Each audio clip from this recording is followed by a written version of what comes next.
I'm not a fan of your mayor, 10 or 12 days from today. That's real starvation stuff. I see it. It's the biggest deal, I think, in history, not just trade deal. And by the way, I never went to the island.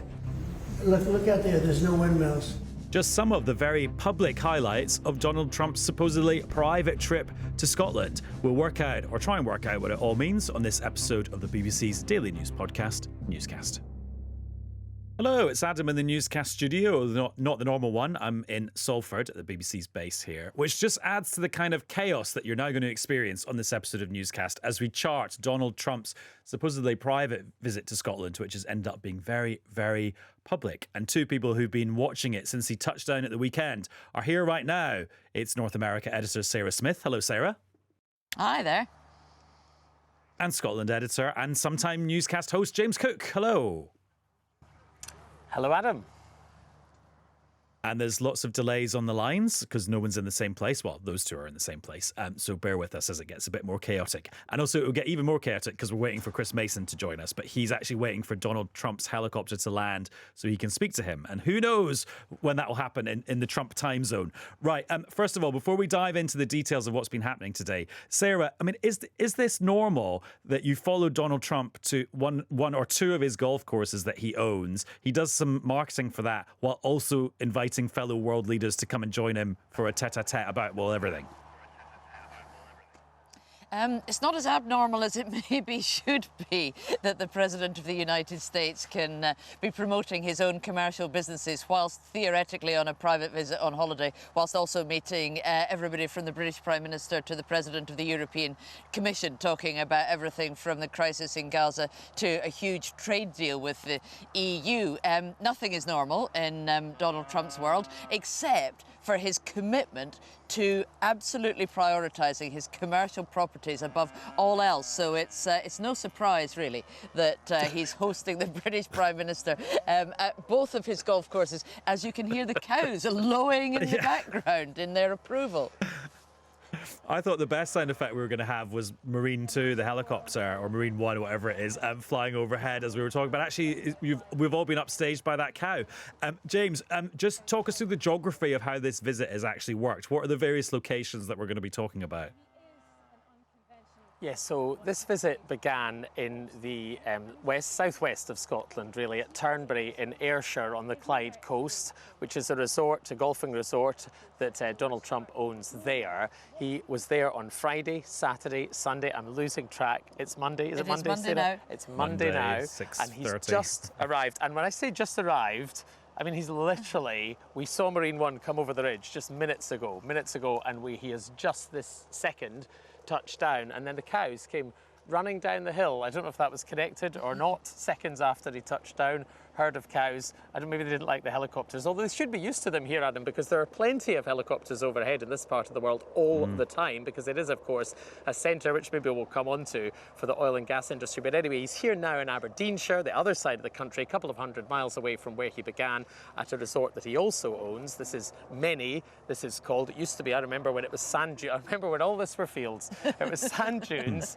And I remember coming here and interviewing Donald Trump about this golf course that he was building here. And he complained bitterly that they were going to build some wind turbines off the coast. And they're there, right behind us. We can see them now. And they are very big, Yeah, Adam, I have to say. I understand better now why he complains about them so much. They really do loom large over this golf course. They do. Yeah, and he still complains about them all these years later. Right, let's dive into some of the things that have happened. Actually, I think the thing that a lot of people will see on clips on social media, Sarah, is the arrival of Sir Keir Starmer and his wife at the steps of the golf course, which was overshadowed by the bagpipes. Let's have a listen to how that played out. Thank you all very much. Any questions? You're going to come down and feel a little bit? Excuse me? You're going to come down and feel a little bit or other parts or anything? Well, we're in great shape. The trade deal was made with UK. That was my favourite bit of the trip. But then we had this really, really long news conference that Starmer and Trump did, which was, I mean, it was over an hour long, wasn't it? Yeah, it was about an hour and 15 minutes long. And Donald Trump was just taking question after question on any topic people wanted to ask about. I mean, there were big issues of the day, like Gaza, like whether or not he can agree a ceasefire with Vladimir Putin over Ukraine, some serious stuff, but also everything from the Jeffrey Epstein scandal to wind turbines, which he does love to talk about, his relationship with the chairman of the Federal Reserve in the United States, his relationship with the King. I mean, it was very, very wide-ranging, to say the least. He was clearly enjoying himself. For Sir Keir Starmer, sat beside him, it must have been agonising because, you know, he doesn't want to disagree with the president on camera at a press conference like that. That wouldn't be very diplomatic. But he can't be seen to be agreeing with him when he's saying things that are completely contrary to his policy or to anything that he believes. So walking that tightrope of politely correcting the president if necessary, agreeing with him if you possibly can, I didn't envy Keir Starmer doing over an hour of that. It was interesting to me, Sarah, that he jumped in, Sir Keir Starmer, a couple of times quite sharply on the issue of free speech in the UK, which has been something that some members of President Trump's administration, not least the Vice President, J.D. Vance, have raised, and also on the issue of Gaza, when he started to talk about Gaza, and Mr. Trump was saying that he did not agree with the Israeli Prime Minister Benjamin Netanyahu's assessment that there was no starvation there. And it was interesting that Sir Keir jumped in really sharply as well to make his comments and to describe it as a catastrophe. Also, I see that Mrs. Starmer, or Lady Starmer, as we should formally call her, has been getting some quite good reviews for her poker face, as she had to stand there for quite a lot of this, just sort of nodding along and trying to not react when Trump was talking when they'd arrived. Sarah, just drilling down into a few of those things. So when it comes to Russia, Ukraine, and Trump's relationship with Putin, which seems to continue to deteriorate, we now have a new deadline, don't we, for Putin to sign up to a ceasefire? Yeah, Donald Trump had given him 50 days to agree to a ceasefire, and if it had not happened by then, he said he would introduce some further sanctions from the US on Russia. That wouldn't make a huge amount of economic difference, but secondary sanctions on other countries that buy Russian oil or any Russian goods. So that would really hit places like India, China, Brazil very hard, and could make a real economic impact on Russia. So 50 days he gave him to come around to that ceasefire, which would have allowed enough time for a significant amount of a summer offensive of the Russians in Ukraine. Well, today he suddenly reduced that to 10 days from today, I assume. But he said that, he's tired of talking to Vladimir Putin, who talks very nicely on the phone and then continues to bomb civilian areas in Ukraine. He says he is tired of it, and that's why he's reduced that deadline. And I mean, it's that the thing that we always say though about Trump is that, okay, he blows one way one day and he might very well blow a different direction the next, but actually it now seems like there's a bit of a consistent pattern with his new attitude to Putin. Yes, it does. I mean, that's several weeks now in which he's been saying that there's a lot of talk from Putin and no action, that he's disappointed in him and that he's getting tired of it. Now, Vladimir Putin could pick up the phone and say something different to Donald Trump, or do something different to some kind of show of good faith. That could very well get Donald Trump back on side, because it's always with great reluctance that he says that he is breaking with Vladimir Putin or that he doesn't agree with him. You can tell that he would like to be able to work with him. He just doesn't feel that he's getting what he needs at the moment, because there's only so long Donald Trump can ask for something and be refused it before he thinks that it's humiliating or embarrassing for him. And if he thinks that Vladimir Putin is playing him for a fool, then he will get very tough with it. But that's not to say that Putin couldn't win him round again. And James, you mentioned that it's significant that the second half of this visit is taking place in Aberdeen, or you said there was some significance about it. Just explain why that is. Well, Aberdeen has benefited, as has this entire area, as indeed has Scotland and the wider UK, from North Sea oil for decades. This was the centre for the industry. It remains the centre for the industry, but the industry is a much smaller force than it was in the past, in its heyday. It has been shrinking because, quite simply, there's not as much oil and gas out there as there used to be, and what is left has become more difficult and more costly to extract.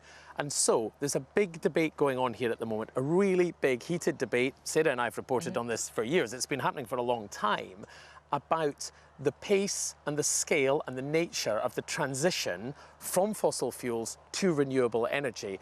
And President Trump is very much on one side of that debate. He says, look, there's loads more oil and gas out there. The UK and Scotland should be drilling for that oil and gas, and it should be providing high quality, well-paid jobs here by doing so.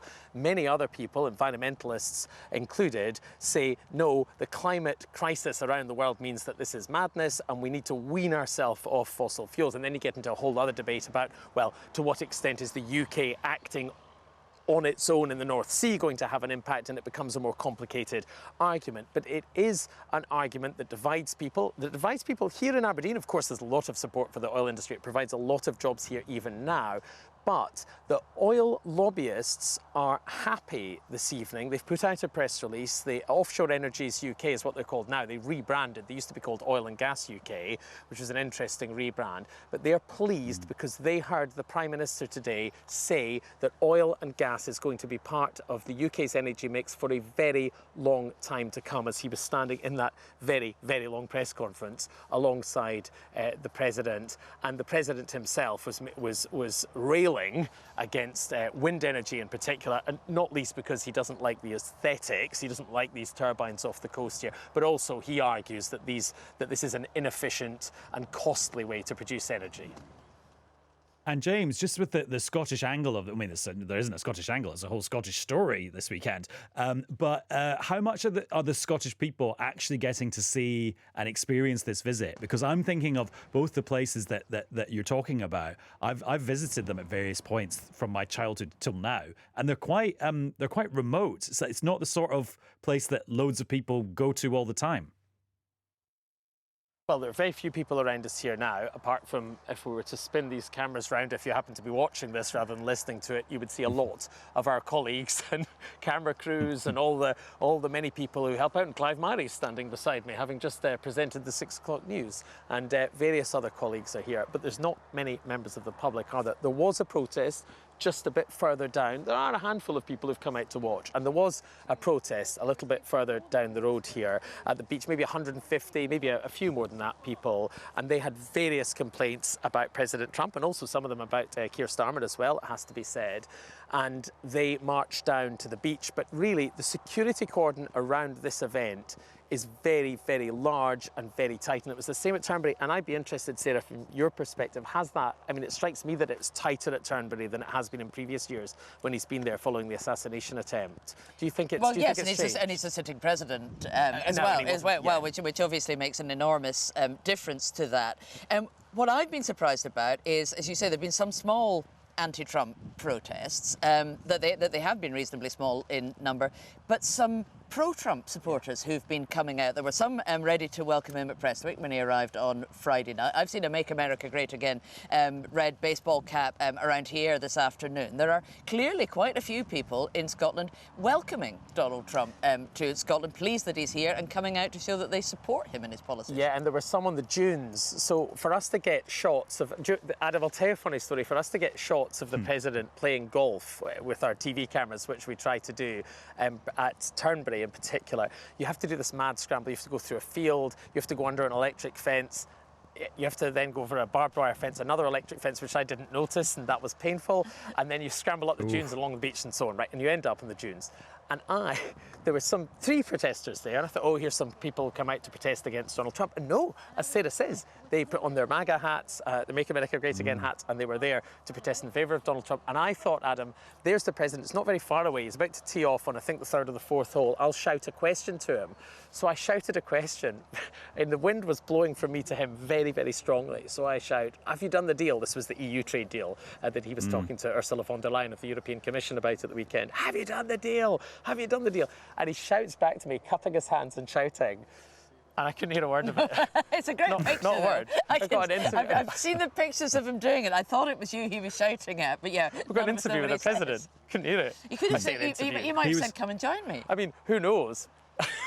There's a total He was probably waste. shouting 15% tariffs reduced in half from the 30% tariffs I was threatening last week, but still not on steel and aluminium where they're higher. And we're waiting to decide on pharmaceuticals. And also it's in return for the EU investing loads in American-made weapons and energy in the US, some of which is still TBC and might actually never I think materialise. that's what he was saying. I'm guessing that's what he was that's it. shouting. That was it. That'll be it. That was the soundbite.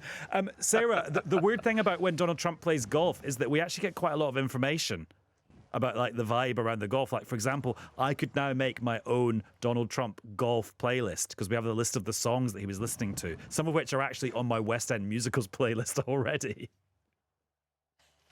I have not seen this. What are your favourites Have that you are on not? his golf playlist? Great. Let No. me read it out. So, he was listening to Uptown Girl by Billy Joel. He was listening to All Out of Love by Air Supply, Unchained Melody by the Righteous Brothers, Bridge Over Troubled Waters by Simon and Garfunkel, and you will not have heard any West End musicals yet because I've saved the best for last. Memory from Cats. And they were like blaring out from his buggy. I didn't hear that. It was that was the day before I was shouting across at him. But apparently they were blaring out on the golf course. Mellower tunes, though. I mean, that's a Yeah. completely different playlist from a Trump rally. No YMCA, no Walk Like a Man, none of his big crowd-pleasing favourites that he gets to rile the crowd up. So, yeah, he obviously has very different playlists for different moods. I'm just sad the only bit of original analysis I provided to you two is Donald Trump's golf playlist. But never mind. That's the way of the world. Right. Oh, Sarah, you mentioned this story that's followed Donald Trump across the Atlantic, which is Jeffrey Epstein, the controversial financier who was found guilty of sexual offences. He was facing other sexual offences charges, but he took his own life while he was in prison. Has that story followed him in a big way? Because I know that was obsessing the American media for the last 2 weeks. It's followed him in a physical way. There is a funny little truck driving around Aberdeen and then around us here in Balmedy, which has sort of digital pictures of a famous photograph of Donald Trump and Jeffrey Epstein standing beside each other, posing at what looks like a party from many years ago. And it's been flashing this digitally on all four sides of this truck that's been driving around. It's the same picture which has appeared, I believe, in a number of bus stops in London near the American embassy, and probably in preparation for the state visit, where I think people are crowdfunding to try and get this picture up on every billboard that they possibly can that Donald Trump might see during the state visit in September. So, yes, it followed him in a physical way, but also the American press were asking him about that in the never-ending press conference this afternoon. And he brushed it off the way he has before, saying, actually, it's the whole story about the Epstein files is a hoax that was created by Democrats. Now, that's a very different story from what he was telling a few weeks ago when, in fact, he was promising to reveal the whole of the Epstein files, saying that this would show that there was a conspiracy within the deep state that he himself was going to uncover. He's changed his tune about that since the Justice Department decided they didn't want to release those files, and it's a question that is not going away, I would say. He's been asked about it every day since he has been here. Is he going to give Ghislaine Maxwell, Jeffrey Epstein's associate, a pardon? She's serving 20 years in prison for sexual offences if she tells a story that's helpful to Donald Trump. When he gets back to the United States, there'll still be plenty of questions about Jeffrey Epstein. Also, I'm just thinking, in a parallel universe, if the 2024 American election had gone the other way, we'd maybe all be now in the Cotswolds because Kamala Harris was at the wedding of Steve Jobs, the Apple founder's daughter. And so she was hanging out in a pub in the Cotswolds. So if she was the president, we'd maybe all be there, and it would be people in Oxfordshire complaining about the motorcades and Marine One, and I'd be chatting to you in a different part of the country. James and Sarah, thank you very much. I'll see you later. Thanks, Bye. Adam. And now in the newscast timeline, it's about 7:15 on Monday evening, which means it's Chris Mason time. Hello, Chris. Hello, Adam. We are just pulling in to the car park of a pub just down the road from Trump International, the President's golf complex in Aberdeenshire, where we're just back from seeing the kind of choreography of a President and a Prime Minister arrive in a fleet of helicopters, including the two leaders on Marine One, landing at McLeod House, the house named after the President's mum, who herself was Scottish, grew up in the Outer Hebrides, and then they're heading in for a private dinner. And you know, Adam, the central sense of absurdity of this whole trip, of this notionally private trip that the president has done very much in public, where he is promoting his private interests in public office, was perhaps best summed up to me when we watched the helicopters arriving in Aberdeenshire, and Marine One did a couple of laps of the block of the two courses here. In other words, a chance for the president to see the new golf course that he's here to open. And there is the Prime Minister as a passenger, also getting, as he stares out of the window, something of a bird's eye, but not very high, view of these two golf courses whilst conducting diplomacy with the American president on a visit to the UK. Has a hint of the timeshare salesman visit that you win in a raffle coming to mind. What is weird about this, though, is that this is making me think, this amount of like presidential FaceTime for a British Prime Minister, this is making me think of Obama and Cameron and Blair and George W. Bush. In other words, pairings that were like, they got on incredibly well. Yeah, completely. And, you know, when I speak to folk in Downing Street, they've been saying this for the last couple of weeks since they got wind that this was going to happen, that on the face of it, yes, it's absurd. On the face of it, in diplomatic terms, you could argue it's kind of not even necessary, and that they have a good relationship. And this state visit is happening in 5 or 6 weeks' time, where the president will be here in the UK for an unprecedented second state visit. And then he finds himself on this private trip to the UK now. But I mean, certainly from Number 10's perspective, their view was, of course, you make the most of this connection that the president has with the UK and this relationship that the two men have struck up, and you make the most of the FaceTime. So they had that extraordinarily long spray, to use the terminology that you've been talking about, no doubt, with James and with Sarah. Separate to that, they had a tete-a-tete, this private meeting prior to that, and then also a more formal bilateral meeting with various officials present. Then the ride on Air Force One from Prestwick to RAF Lossiemouth. Then the ride on Marine One, the helicopter from Lossiemouth to Trump International. That's about 60 miles on the helicopter. Then the private dinner that has recorded just gone 7 o'clock, the President and the Prime Minister are having alongside the First Minister of Scotland, John Swinney. And yeah, I mean, that's extraordinary kind of FaceTime, isn't it? And from a UK perspective and from the Prime Minister's perspective, massively, massively valuable, and obviously a lot better than the alternative, even if the context is one that is kind of just dripping with all sorts of senses of absurdity, really. Although it comes at a bit of a cost for Keir Starmer, because, for example, he's not hosting the Lionesses in Downing Street. That's Angela Rayner, the Deputy Prime Minister, who's doing that.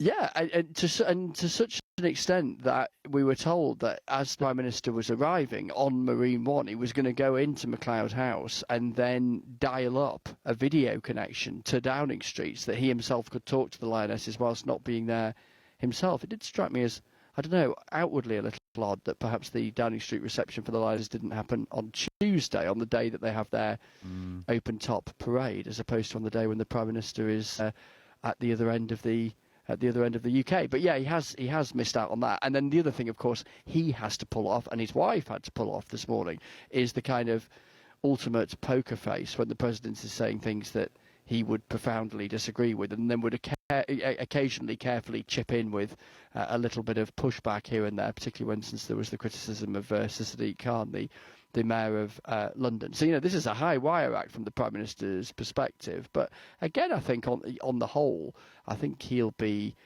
pleased with how it appears to have played out. The emphasis from Downing Street is a huge amount of the private conversation was focused on Gaza, and they point to the president's language on Gaza today as something that they see as a step in the right direction. But yeah, I mean, certainly from the government's perspective, they know that these things there's no shortage of jeopardy around when you do so much in public with the president who is so unpredictable.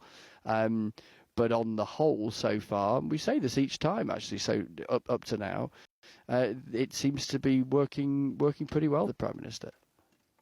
And if you didn't happen to have 2 hours free in the middle of a Monday to watch the Keir Starmer Donald Trump press spray, here is that bit that Chris was referring to, where Donald Trump had a go at Sadiq Khan, the mayor of London, and Keir Starmer sort of defended him, but maybe not as much as he could have done. Will you visit London during the state visit? Or I will. I'm not a fan of your mayor. Why not? I think he's done a terrible job, the mayor of London, but a nasty person. Are you worried it's not? I think He's a friend of mine. no, I think he's done a terrible job, but I would certainly visit London. Yeah. So that's how that played out. Chris, you mentioned Gaza. So is it the case that the UK, France and Germany are working on a big kind of Middle Eastern peace plan? And also, is it the case that maybe that got a bit of a boost today from Donald Trump, who sounded kind of relatively critical for him of Benjamin Netanyahu? Yeah, I think broadly speaking, both of those things are right. And certainly number 10 are attaching a real significance to the language that the president chose to use, both on Gaza and indeed on the Israeli Prime Minister. And I think they tie that together, as you say, with these conversations that have been going on for a while now between the UK, France and Germany. And they think that that is a really important potential step forward. Of course, we know the strength of the historic tie between the United States and Israel, irrespective of who the two occupiers at the head of each government are. But yeah, they do attach a huge significance to that as collectively different countries attempt to find a way towards some sort of improvement and then eventually solution, conscious of how important a player in all of that Donald Trump is, and therefore you have to be able to try and nudge him in the direction the European big countries feel that they have to try and nudge him in a direction that they themselves are comfortable with. And I think they feel that they might have done that, conscious, of course, that the nature of this president is that he might say one thing today. It doesn't necessarily mean it'll line up with what he might say tomorrow. Mm. And Chris, I know you now have to go and do a TV piece, which is like a big part of your job. And I know that you love podcasting, but I know at heart you are a radio broadcaster. So when you listen back to this episode of Newscast, you will absolutely love the bit where Sarah Smith is doing a very bit of fine analysis and then some cows start mooing in a way that it's almost like we're edited in for comedy effect. You will love that when you listen back to it. And before I let you go, we should just say thank you to everyone. See, and now we're talking over each other. Yay! We've got all the classic tropes of a chaotic episode of Newscast. What were you going to say? Well, I was going to say, we have just arrived back in the spot where Sarah and James are, and said cows are just across the road, roaming in the fields. There's them, and then there's the dunes, and then there's the North Sea, and then there are those wind turbines, of which the president is not wildly keen. Right, Chris, things to do. That describes quite well your evening, so I'll let you go. Oh, he's gone already. Oh, right. No, good. A nice little chaotic podcasting note to end on. And actually, if you can't beat him, join him. We're now going to let me be drowned out by some bagpipes in honour of the quite weird news events, but important news events we've been witnessing today as Donald Trump visits Scotland. And that's it for this episode of Newscast. If you can still hear me, bye. Excuse me, you're going to come down and steal all the parts, well, we're in great shape. The trade deal was made with UK. The Prime Minister did a great job. You know, they've been trying to make that deal for 12 years, and he got it done. So everybody